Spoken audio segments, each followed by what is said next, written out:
Bonjour et bienvenue sur Une vie toute simple. Je suis Sylvie et je suis ravie de vous retrouver pour un nouvel épisode du podcast.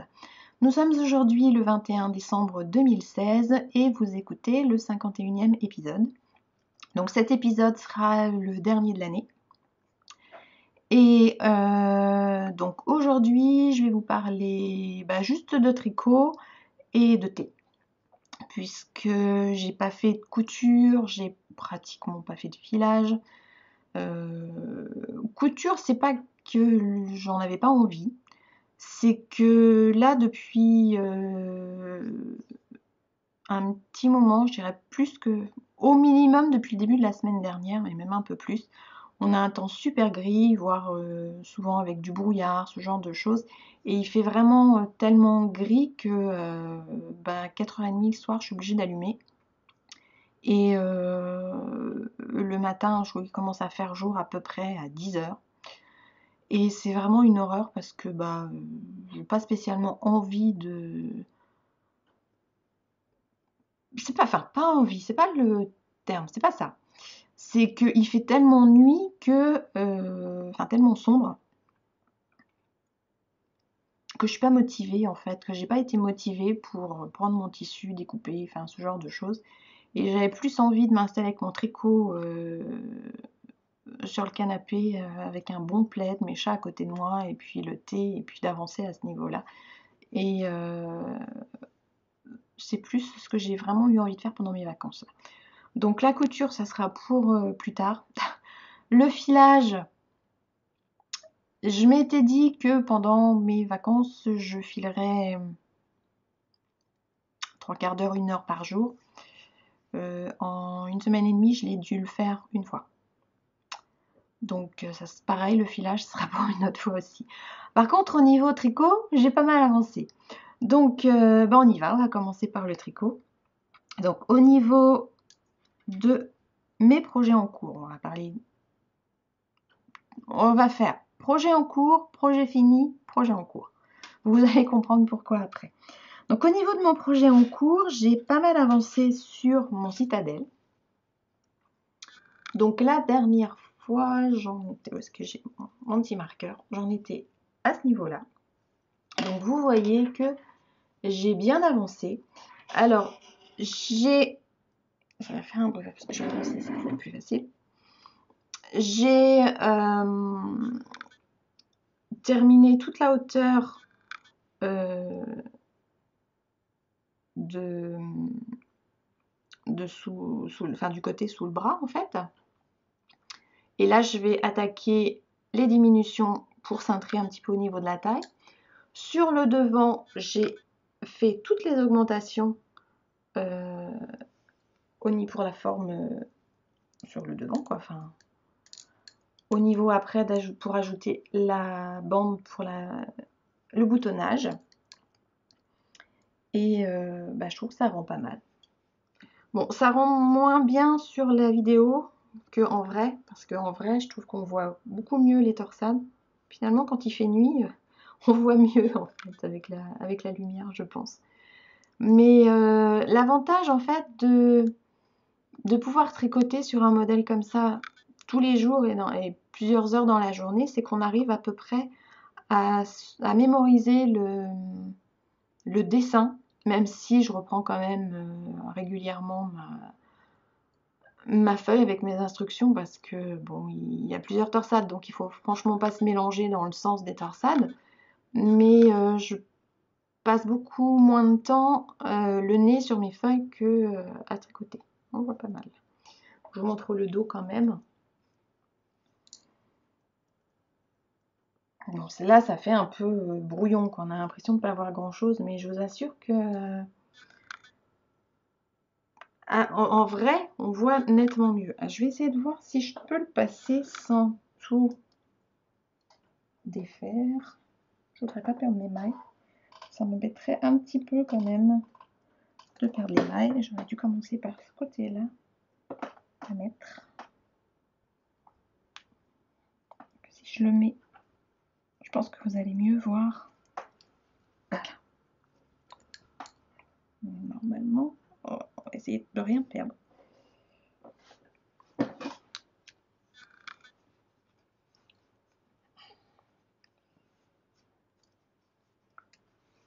l'impression de tout tordu partout, mais voilà. Donc vous imaginez la bordure, vous voyez qu'au niveau de la taille, ça rend pas mal. Et je vais avancer un peu par là. Je ne sais pas si vous voyez quelque chose. Moi, là, du coup, comme je vous tourne le dos, je ne vois rien. Mais au niveau de la taille, ça rend bien, quoi. Enfin, j'avais un petit peu peur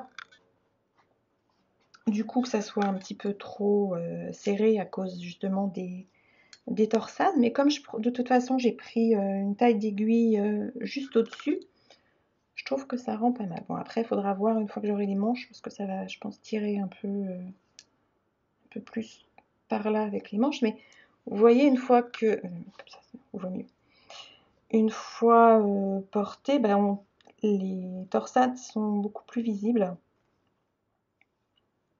Et ça rend pas mal, je trouve. Comme ça va m'éviter de bloquer tout. Et puis sur le dos, donc on voit vraiment les... Enfin, j'espère que vous voyez les différents modèles de torsade. Donc voilà. Alors j'avance tranquillement, mais sûrement, comme on dit. Voilà, je vais me rapprocher. Et ouais, je trouve ça super sympa. Enfin, il est super sympa à faire. J'en suis contente. J'avance bien. J'avance comme je le souhaite.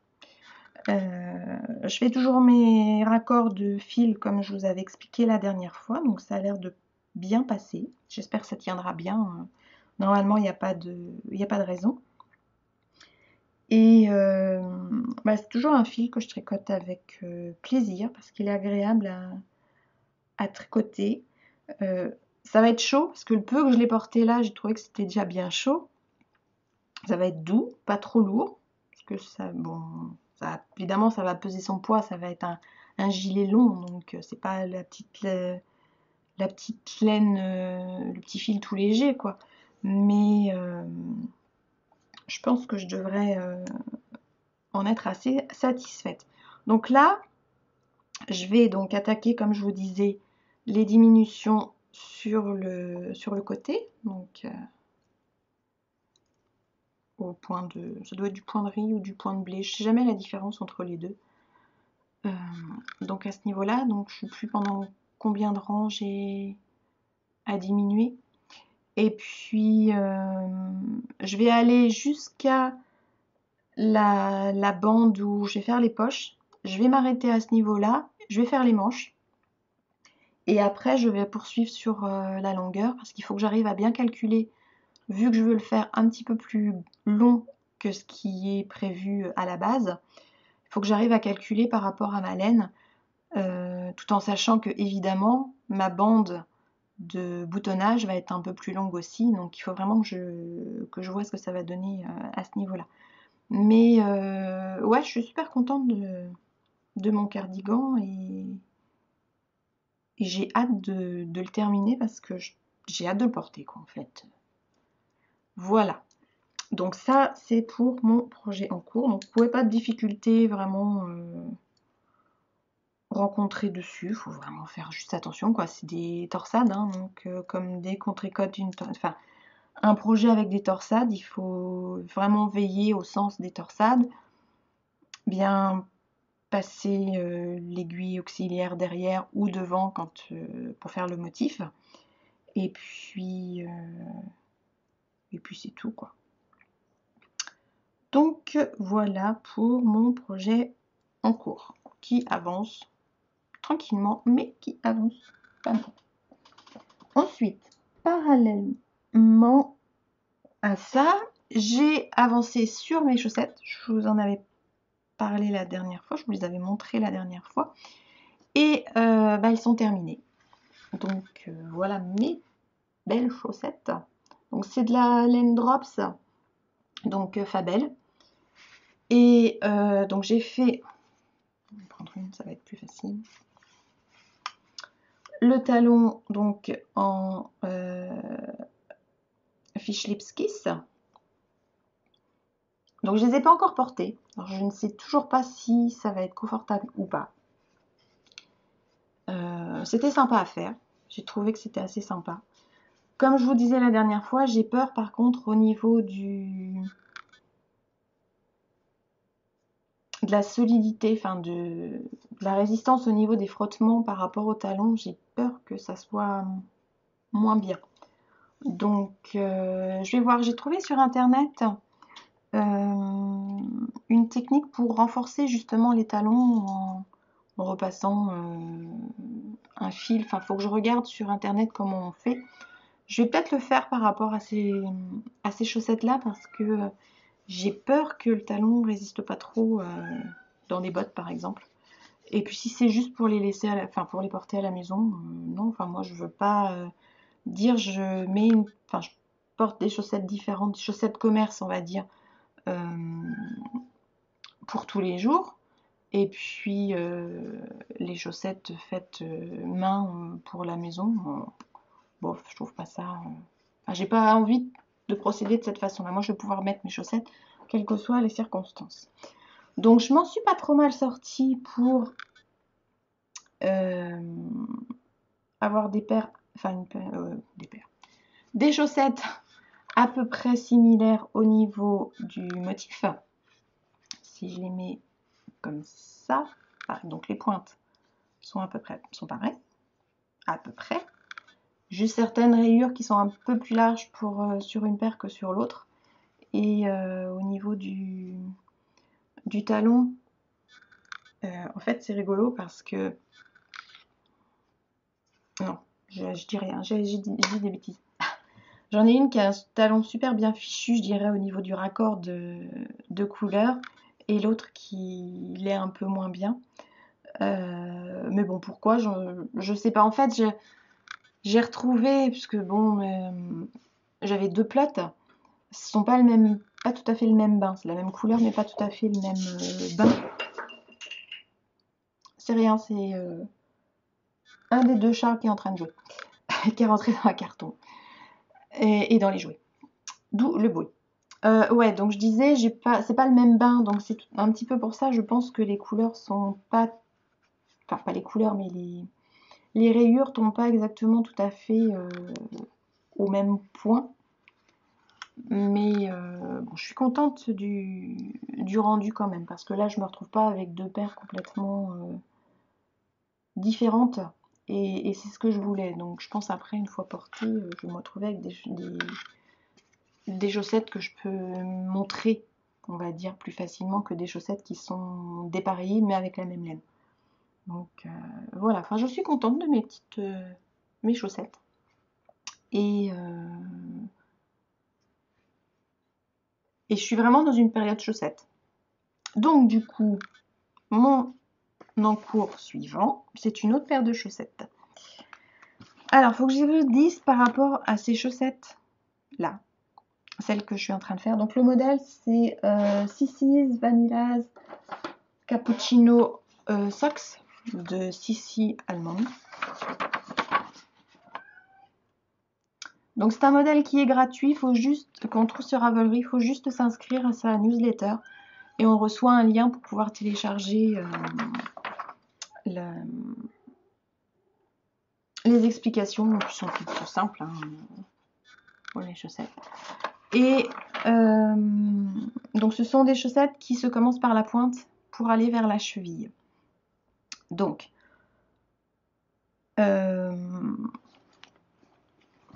pour tricoter, la laine que j'ai utilisée pour faire ces chaussettes là, en fait je les ai récupérées d'une paire de chaussettes que j'avais déjà tricotées. J'ai dû faire, j'aurais dû regarder, mais c'est pas grave. Je vous les avais montrées, ce sont les Jaywalker Socks.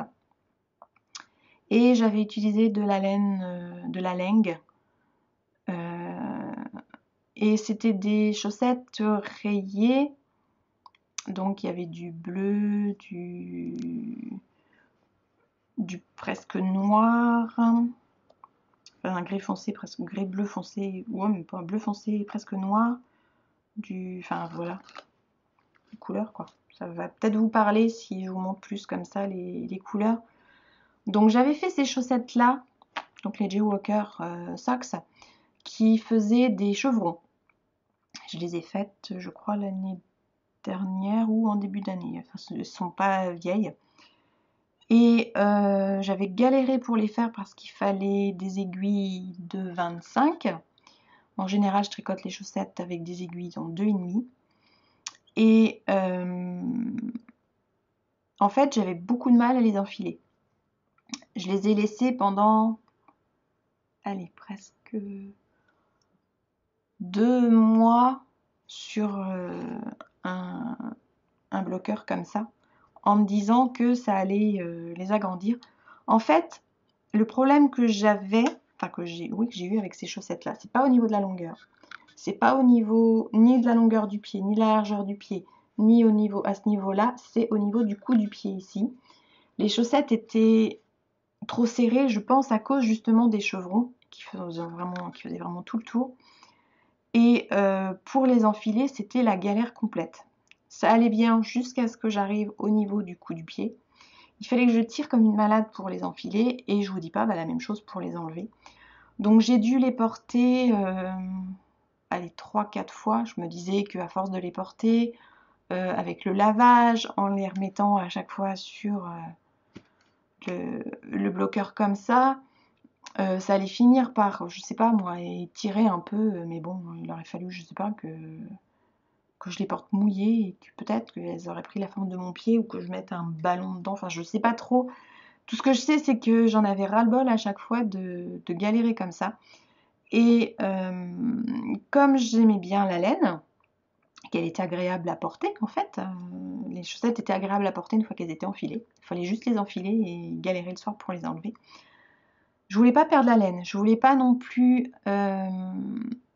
attendre que la laine se trouve feutrée ou abîmée au niveau du talon ou au niveau du bout du pied, enfin des orteils, par le frottement dans les chaussures. Donc je me suis dit que le plus simple, plutôt que de les laisser à dormir dans un tiroir, c'était de les détricoter et de me servir de la laine pour faire un autre modèle. Donc j'ai cherché sur internet un modèle simple pour pouvoir faire des chaussettes rayées.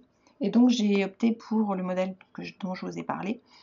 Alors pour ce modèle-là, j'innove vraiment pour plein de choses, enfin pour 2 choses. Donc j'ai mis mes parents à contribution pour détricoter les chaussettes. Donc ma mère tenait la chaussette d'un côté, mon père était en train de faire la petite balle de l'autre côté. Donc ce sont des chaussettes, de la laine, donc qui a déjà été tricotée, donc qui est détricotée.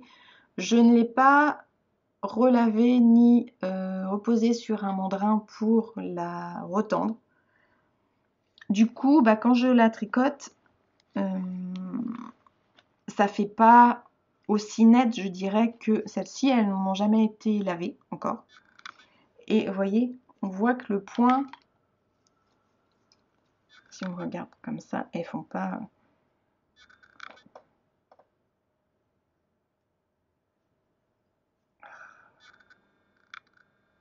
Voilà, on voit, on a l'impression en fait que le point n'est pas régulier, que les mailles sont pas faites de façon régulière, mais une fois qu'elles auront été lavées 1 ou 2 fois, ça devrait aller mieux. Et puis bon, elles ne sont pas super douces comme ça. On sent bien qu'il y a eu quelque chose au niveau de la laine, quoi. Donc, pour ces chaussettes, j'utilise 2 méthodes pour la première fois. Et là, je suis en train de tout emmêler. Donc, je tricote de la pointe vers la cheville, chose que je n'avais encore jamais fait jusqu'ici. Et c'est assez sympa, je dois dire. Donc, je l'ai fait de cette façon-là parce que comme le modèle est différent, je ne vais pas forcément utiliser la même longueur de fil. Je ne sais pas si je vais en utiliser plus ou moins, mais je voulais être sûre de pouvoir finir mes chaussettes tranquillement et pas me retrouver avec par exemple plus assez de laine pour faire la pointe et être obligée de prendre un autre fil pour faire la pointe, ce qui aurait été un peu dommage. Autant dans ce cas-là choisir une laine différente pour la cheville, le talon et la pointe, mais pas se retrouver juste avec la pointe différente. Donc je me suis dit qu'en partant des orteils jusque vers la cheville, quand je vais voir qu'il me reste plus beaucoup de laine, je vais pouvoir attaquer les côtes pour la cheville, comme ça sera parfait. Donc, du coup je pourrai ajuster au niveau de la longueur. Et deuxième première pour moi, deuxième première, oh, c'est vachement... Voilà. Je tricote les deux chaussettes en même temps sur le même câble. Et ça, c'est une première aussi pour moi. Pourquoi? Parce que au moins, je suis sûre d'avoir des chaussettes similaires. Puisque, en fait, quand j'avais fait les Jaywalker, elles n'étaient pas tout à fait similaires. Juste à la pointe d'une, il y avait une autre couleur qui s'était greffée dessus, en fait. Enfin, j'attaquais une nouvelle... J'ai l'impression d'avoir une maille qui a sauté. Bref. J'avais déjà ce problème-là avec les premières chaussettes. Je pense qu'elles ont un problème de... J'ai un problème avec cette laine-là, elle fait sauter mes mailles. Bref. Mais bon, ça c'est pas un truc dramatique. Je suis pas sûre, en fait. Peut-être que c'est juste comme je vous expliquais par rapport à la laine, justement, et que finalement, ça doit pas être une maille qui a dû sauter. Quoique, comme j'ai fait sauter des mailles à un moment, et il a fallu que je les récupère. Enfin bref. De toute façon, j'ai l'impression que cette laine, j'ai du mal avec les chaussettes. Enfin bref. Mais je trouve que ça rend pas mal. Donc du coup, ouais, comme je vous disais, je tricote les deux en même temps pour justement être sûre de terminer par la même couleur et d'avoir le même nombre de rangs sans avoir à tout noter pour la deuxième chaussette. J'avance au fur et à mesure et c'est pas mal. Il faut juste que je fasse attention de ne pas emmêler les plottes. Vous voyez, ça a tendance à s'emmêler pas mal comme ça. C'est vraiment la seule contrainte que je rencontre par rapport à ça. Évidemment, il faut faire attention à ne pas prendre le fil de la première chaussette sur la deuxième, parce que sinon vous allez vous retrouver avec deux chaussettes collées, et c'est pas vraiment le but. Et voilà, donc je trouve ça assez sympa à faire. Donc je sais pas quand est-ce que je vais les avoir terminés. J'aimerais bien les terminer pour Noël, pour pouvoir en attaquer autre chose juste à Noël, mais je suis pas sûre. Au niveau du timing, je suis pas persuadée d'avoir assez de temps, ou alors faut que je laisse de côté le citadelle et que je me concentre sur les chaussettes. Je sais pas, on verra l'envie qui me prend, on va dire. Donc voilà, ça c'était pour mon deuxième projet en cours. Donc j'en suis à quoi? 25 minutes? Ouais, j'ai le temps de... J'avais mis ça de côté, je savais pas si j'allais vous en parler ou pas. C'est pour ça que je vous en avais pas parlé dans la présentation du podcast. Mais j'ai le temps. Je voulais vous montrer deux écheveaux que j'avais reçus en cadeau. Un pour dans le cadre de l'échange sur une année que sur lequel je me suis inscrite sur Ravelry. Je sais plus qui l'a organisé, je me rappelle plus. C'était l'échange, le NSP. Donc c'est un échange qui se fait sur une année avec une seule personne. Donc sur une année, on a 4 paquets en fait à s'envoyer l'une l'autre. Et la personne à qui j'envoie, donc j'étais pas partie pour m'inscrire en fait à ce swap là, enfin cet échange là quand il a été mis en place. Mais j'ai suivi un petit peu le fil comme ça, et dans les personnes qui disaient qu'elles recherchaient quelqu'un, il y avait Alison, qui est une Normande qui habite à Portland et qui se demandait si elle aurait du monde ou pas qui serait intéressé pour faire un échange avec elle, parce que pour faire des envois à l'étranger, notamment aux États-Unis, ça coûte extrêmement cher au niveau des frais d'envoi. Et évidemment, ça fonctionne comme ça dans les deux sens. Hein. Pour elle, envoyer en France, ça coûte aussi cher que pour nous, envoyer aux États-Unis. Et du coup, je me suis dit que ça pourrait être sympa. Je vous dis, j'étais pas partie pour l'échange, mais je sais pas, elle m'a intéressée. Et le fait qu'elle soit normande, qu'elle soit partie à Portland, un coin qui que je trouve assez sympa. Je ne connais pas, mais je ne suis pas allée à Portland. Je suis allée à Seattle, qui est dans l'État qui est au-dessus. Mais au niveau des images que j'avais, ça me faisait un peu penser à la même région. Donc ça m'intéressait. Et du coup, je lui ai proposé d'être sa partenaire pour cet échange et elle a été d'accord. Donc moi, je lui ai envoyé un premier paquet et j'ai reçu son paquet. Quand est-ce que je l'ai eu? En novembre, je crois. Fin novembre ou début décembre. Désolée, Alison, je ne me rappelle plus. Et dedans, bon, j'avais plein de petites, des cadeaux sympas, de plein de choses. J'ai eu du thé, j'ai eu du chocolat, j'ai eu un bonnet. J'ai pas pris là, tant pis, c'est pas grave. Je vous montrerai, je pense, une prochaine fois. Qu'elle m'a tricoté, qui est super jolie et que. Ah, faudrait que je vous le mette. J'ai fait une photo où je le porte. Je vous le mettrai dans un coin de l'écran, si j'y pense. Que j'aime beaucoup, enfin son bonnet j'aime beaucoup, enfin j'ai eu plein de choses, dont un écheveau, celui-ci, d'une marque que je ne connais pas du tout, donc Fido Design, et le coloris c'est Myrdine, et c'est de la laine à chaussettes, c'est clairement écrit derrière, voilà, et ça tombe très bien puisque je suis dans une période chaussettes, donc faut que je trouve un modèle. Je ferai un petit échantillon avant parce que je ne sais pas du tout si ça va faire des rayures ou pas. Et donc de façon à trouver un modèle qui puisse aller par rapport à ça. Je crois pas que je vous en ai déjà parlé. J'ai un doute. Moi, si je vous en ai déjà parlé, c'est pas grave. Hein. Tant pis. Ça sera un plus. Mais tant pis. Pas grave. Vous après, si vous vous dites ah bah oui c'est vrai, elle nous en a déjà montré, elle nous en a déjà parlé, bah vous avancez un petit peu, c'est pas grave. Donc ouais, il faut que je trouve un modèle pour le faire, enfin un modèle de chaussettes parce que je sais pas du tout ce que ça va rendre. Donc en faisant un petit échantillon, je vais voir si je peux faire un modèle basique ou un modèle avec, peut-être pas forcément des torsades dessus, mais des petits dessins, quoi. Donc je verrai, mais la couleur est sympa. Et elle est assez douce quand même, et elle va être super pour des chaussettes.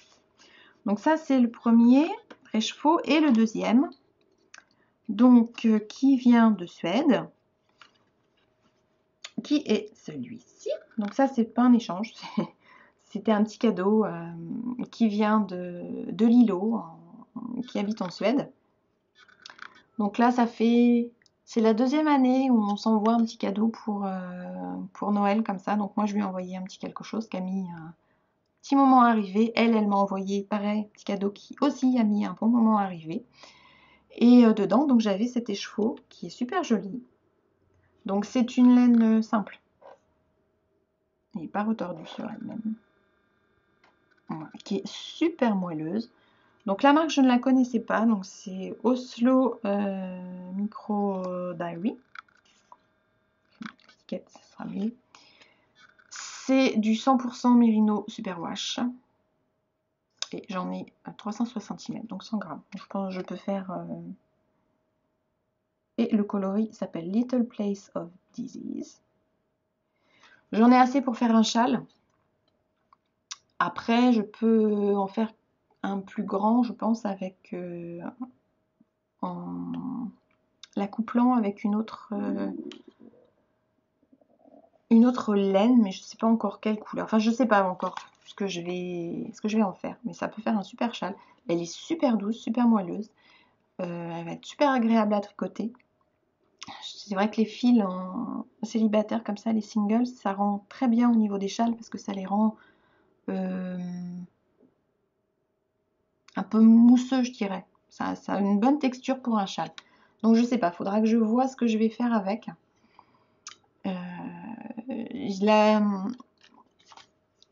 La marque a une boutique sur Etsy. Je suis allée voir vite fait. On voit pas bien l'étiquette. Voilà l'étiquette. Je vais aller voir un peu sur Etsy et je me dis que je pourrais coupler justement avec une laine de la même boutique. Mais après, il faut juste que je me décide en fait de la couleur et tout. Mais deux super écheveaux, donc merci, un grand merci à toutes les deux. et j'ai de quoi faire. Donc voilà, tout ça c'était pour la partie tricot. Donc j'en arrive à la dernière partie du podcast qui est la partie thé. Alors la partie thé, je vais vous parler d'un thé Kousmi thé, le Tsarevna. Voilà. Donc le thé Kousmi, j'aime bien, mais c'est pas ma boutique préférée de thé. Ce que j'adore chez eux, c'est leur partie commerciale. Ils ont toujours des jolis spots, des très jolies boîtes, enfin ce genre de choses.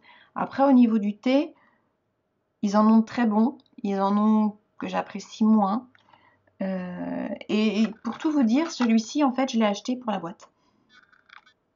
Je ne savais pas du tout quel goût allait avoir le thé, mais je vais trouver la boîte. Magnifique. Donc, c'est du thé noir aromatisé à l'orange et aux épices. Et j'ai de la chance parce qu'il est très bon en fait. Et ça, c'est donc l'emballage. Mais il faut que je vous montre vraiment la boîte. Regardez comme elle est belle cette boîte. Toute pailletée.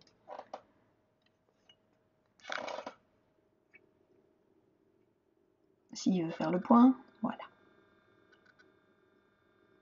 Bon, c'est bien parce qu'il y a des paillettes, mais il y a quelque chose dessus, ce qui fait que vous ne vous retrouvez pas avec les paillettes sur les doigts.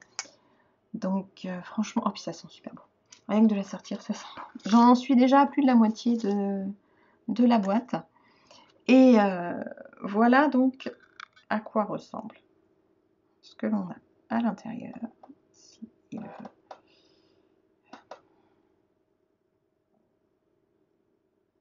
Faire le point, ce qui m'arrangerait bien, sans que j'en mette partout, évidemment.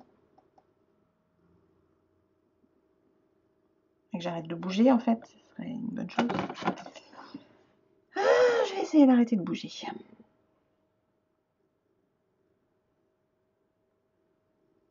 Fais-moi le point s'il te plaît. Pour qu'il fasse... Bon, il veut pas. Si je lui cache tout autour, il va peut-être y arriver. Non, il veut pas. Bon, c'est pas grave. Vous allez peut-être le voir un peu mieux comme ça.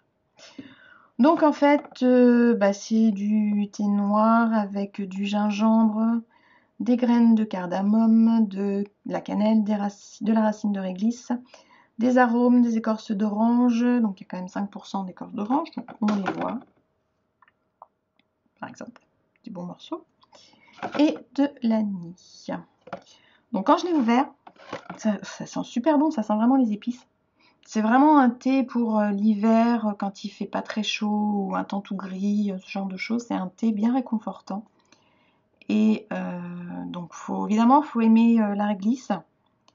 Parce qu'en bouche, on a pas mal le goût de la réglisse. Et c'est un thé qui est assez fort pardon, sur tout ce qui est épices. Donc si vous n'aimez pas le thé épicé, surtout le thé noir épicé, faut que vous passez votre chemin parce que franchement vous n'allez pas du tout l'apprécier. Mais si vous aimez bien le thé noir aux épices, le gingembre apporte juste une touche de piquant, parce que moi je suis pas trop fan du gingembre. On a surtout pas mal, je dirais, ouais, le goût de la réglisse, l'anis qui vient derrière aussi avec l'orange. Mais quand je l'ai ouvert, franchement, ça embaumait, ça sentait super bon, quoi. Donc voilà, ça c'est un thé que j'ai bien aimé, et je regrette pas du tout mon achat, même si je l'ai acheté que pour la boîte à la base. Par contre, après, j'ai un peu peur que pour remplir la boîte, que le but c'était ça en fait, de pouvoir vider la boîte et de la remplir, mais elle va être tellement imprégnée des épices et de l'odeur de ce thé que je pense que même si je la lave ou que je la laisse à l'air libre pendant très longtemps, ça va rester. Donc je pense que je ne pourrais mettre que du thé aux épices dedans, du thé de Noël ou ce genre de choses. Je ne pourrais pas faire autrement, je pense. Voilà. Donc ça, c'était pour le thé. C'était très court pour la partie thé, mais j'ai reçu mon abonnement de Chakai Club, mais avec les calendriers de l'Avent, je n'ai toujours rien goûté. Et ça servait pas à grand chose que je vous parle des calendriers de l'Avent, parce que, comme je vous avais dit la dernière fois, vous avez un petit résumé rapide sur le blog. Et puis, une fois que le thé est bu, en gros, je ne l'ai plus derrière, donc je ne peux pas trop vous le montrer. C'est un peu plus difficile, sauf quand c'est du Chakai Club, puisque pour certains thés, je l'ai en vrac. Et je peux faire 2 infusions. Donc, mais bon, je le donne pour ma mère, donc c'est moins pratique. Donc, je préférais vous parler du Kousmi. Et je pense que la prochaine fois, je vous parlerai de l'abonnement de décembre de Chakai Club. Et j'aurai un gros retard parce que on sera déjà en janvier et ça se trouve, j'aurai déjà reçu l'abonnement du mois de janvier. Ouah, faudra que je me dépêche. Voilà, donc c'est tout pour aujourd'hui. J'espère que ça vous a plu, même si j'ai été un peu rapide peut-être ou trop rapide sur certaines choses, trop longue sur d'autres, enfin je sais pas, de toute façon je vous connais, hein, enfin je vous connais, façon de parler. S'il y a des choses qui vous plaisent pas, vous pouvez avancer, il n'y a pas de souci à ce niveau-là. De toute façon, vous faites ce que vous voulez devant votre écran. Je peux pas vérifier ce que vous faites et je pense que c'est tant mieux. Et je voulais pas que ce soit un épisode qui dure trop longtemps non plus. Donc voilà, alors je voulais vous souhaiter de très belles fêtes de fin d'année. J'espère que vous serez entouré des personnes que vous aimez et que vous pourrez en profiter. Si vous aviez la malchance d'être tout seul, j'espère quand même que vous passerez un bon moment. On peut être tout seul et puis se faire un petit repas de fête, ce genre de choses. Je vais vous dire aussi bon tricot, bon filage éventuellement, bonne couture, enfin tout plein de bonnes choses. Et puis je vous dis à l'année prochaine. Et puis en attendant, bonne fête et puis portez-vous bien. Bye!